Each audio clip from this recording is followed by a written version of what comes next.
आज इस व्यास पीठ से पूरी जिम्मेदारी के साथ मैं कहता हूं, जिन माता बहनों को यह संदेह हो कि रजस्वला स्थिति में, स्त्री धर्म की स्थिति में हम पूजा पाठ रसोई इत्यादि कर सकते हैं कि नहीं, तो हमारी व्यास पीठ कहती है नहीं,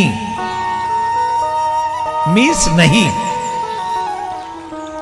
चाहे कितने भी संसाधन आ गए हो, चाहे कितनी भी व्यवस्था हो गई हो, उसके बावजूद भी हमारे शास्त्र इसे स्वीकार नहीं करते। हमारे शास्त्र कहते हैं वो 4 दिन 5 दिन आपके रेस्ट के हैं, आप विश्राम कीजिए, ये नेचुरल है। प्रमाण चाहिए? प्रमाण दे दें।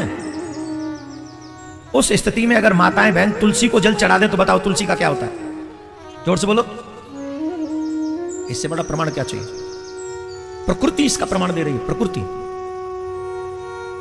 तुलसी को अगर जल चढ़ा दिया गया उस स्थिति में, तुलसी सूख जाएगी। और तुम व्यासपीठ पर बैठ के ऐसे बोलते हो? बोलो। जब स्त्री का स्त्री धर्म हो, उसे पूजा करने जाना चाहिए कि नहीं जाना चाहिए? उसे ठाकुर जी की आरती करनी चाहिए कि नहीं करनी चाहिए? जवाब दो, जोर से बोलो।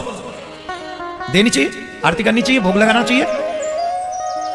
गांव का बच्चा बच्चा जानता है इस बात को। विश्राम करे, पूजा रसोई अनुष्ठान इनसे दूर रहे, ये विधान है। अब यहां उदाहरण दिया जाएगा कि द्रौपदी जिस समय रजस्वला थी उस समय भगवान समा गए। अरे ओ, क्या स्थिति थी द्रौपदी की उस समय? उसकी साड़ी उतारी जा रही, तो भगवान ये सोचेंगे रजस्वला है, तुम्हारी कौन साड़ी उतार रहा है इस टाइम? उस समय द्रौपदी की जो कंडीशन है, भगवान है वो तुम्हारी तरह मेरी तरह नहीं है। द्रौपदी की रजस्वला स्थिति है, लेकिन विपत्ति उस समय है तो भगवान वहां पहुंच गए। लेकिन द्रौपदी को छोड़ के दोबारा बताओ और कहां गए भगवान फिर इस स्थिति में? बोलो। मेरा और तुम्हारा नहीं है। जिस प्रकृति ने उस रक्त से मनुष्य का निर्माण किया है, उसी प्रकृति ने ये हमको कहा है, डोंट डू दिस।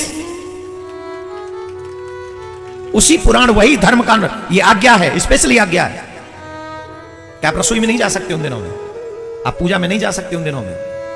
आज अगर हम इस व्यासपीठ पर बैठकर गलत विचारों को हम व्यक्त करेंगे तो आने वाली पीढ़ी धर्म से दूर हो जाएगी और धर्म को अधर्म समझ के अधर्म करने लग जाएगी। ये हमारी जिम्मेदारी है।